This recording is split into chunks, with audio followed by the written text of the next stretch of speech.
Hey everybody, Tim Counts here, one of your productivity coaches in the Ballantine Market Center, and I've got an update to my video that I put out yesterday about pulling the hyperlocal daily data from MLS. When you log into MLS, this is the home page that you come to. Just click on home if you're somewhere else in MLS. I didn't realize you could do this. Market Watch. Okay, all the stuff we were looking at yesterday. If you'll go down here to 7-day, we can do the last 24 hours.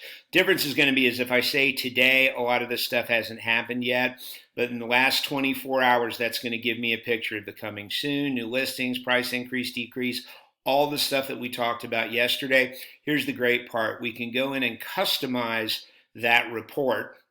Now, I already did it here. Let me get that out of there. We can customize that report by going over to Google Keep is where I keep them.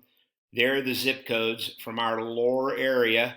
If you don't have them, pause and write those down.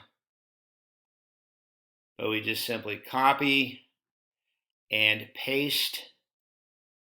Where is it? There we go. Those zip codes right in there. And save.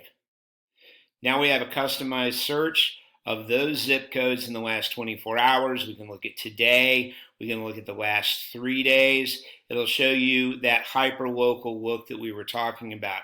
Now, once again, if you go in and customize it, you can put in a specific subdivision. You can put in a specific city so that you've got all this information right at your fingertips. You don't have to do hardly any of the stuff I showed you yesterday. The showing time stuff, still valid. Keep using that, but this will save you a little bit more time in your day. Thanks for joining me. You guys have a great day. Thank you.